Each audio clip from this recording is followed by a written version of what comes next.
জাপানে আন্তর্জাতিক শিশু অঙ্কন প্রতিযোগিতায় রাজ্যের দুই শিল্পীর সাফল্য। 32তম আন্তর্জাতিক অঙ্কন প্রতিযোগিতা হয় জাপানে। এতে ভারত থেকে 1020টি আঁকা ছবি পাঠানো হয়েছিল। এর মধ্যে ত্রিপুরা থেকে পাঠানো হয় 68টি। ভারতের 6 জনকে বাছাই করে পুরস্কৃত করা হয়। এর মধ্যে রাজধানী আগরতলার 2 জন শিল্পী রয়েছে। তারা একজন হলো আগরতলা স্থিত বরদোয়ালি মধ্যপাড়ার বাসিন্দা শুভজ্যোতি দেব। সে রবিশঙ্কর বিদ্যা মন্দিরের 7ম শ্রেণীর ছাত্র। সুদীপ দেব ও ঝুমা রায়ের সন্তান শুভজ্যোতি দেব। অপরজন হল রাজধানীর উজান অভয়নগরের মোহিত সরকার। রাজধানীর শ্রীকৃষ্ণ মিশনের 5ম শ্রেণীর ছাত্র মোহিত। তার বাবা মনীষ সরকার, মা সুচরিতা চৌধুরী। 2024 সালের মে জুন মাসে হয়েছিল এই প্রতিযোগিতা।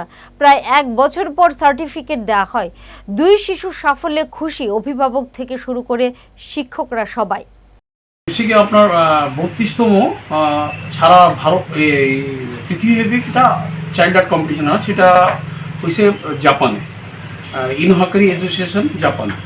তো সারা ভারতের থেকে আমরা টোটাল 1020টা আমরা ছবি, বাচ্চারা ছবি, ওইটাতে আমরা অংশগ্রহণ করছি সারা ভারতে।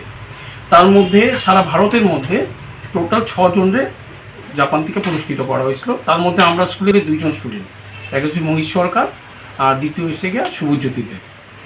তো ওই ব্যাপারটা এতটাই আনন্দের যে সেটা আপনার সঙ্গে শেয়ার করাটা আমার কাছে খুব বেশি দরকার পড়ছিল। যে এতটা, যেমন আমরা সবগুলো জিনিসে স্পোর্টস বা বিভিন্ন জায়গাগুলোতে দেখতাম যে খুব বেশি একটা প্রচার হয়, কিন্তু যেহেতু আমরা ছবি আঁকা একটা ওয়ার্ল্ড ব্যাপী একটা কম্পিটিশন হয়, সেই কম্পিটিশনটা যদি আমরা সবার কাছে একটু ভালোভাবে পৌঁছাই দিতে পারি, যে অন্য বাচ্চারা তাতে অনুপ্রেরণা পাইব, তার লেগেই এই ব্যাপারটা আপনার সঙ্গে কথা। স্বর্ণ অক্ষয় অফারে পান সোনার গয়নার মজুরিতে 25% অফ, অথবা সোনার গয়নার প্রতি গ্রামে 380 টাকা ছাড়। হীরের গয়নার মজুরিতে 100% অফ, সঙ্গে হীরের গয়নার প্রতি গ্রামে 100 টাকা ছাড়। এছাড়াও আছে কেনাকাটায় নিশ্চিত সোনা, প্রতি কেনাকাটায় নিশ্চিত উপহার। আছে মেগা ড্রতে গোল্ড নেকলেস, লাকি ড্রতে গোল্ড কয়েন, বাম্পার লাকি ড্রতে ডায়মন্ড রিং জেতার সুযোগ। আসুন সব থেকে বড় হীরের এক্সিবিশনে। অফারটি 22 এপ্রিল থেকে 3রা মে। স্বর্ণকমল জুয়েলার্স, আগরতলা ও উদয়পুর শোরুমে। শর্ত প্রযোজ্য।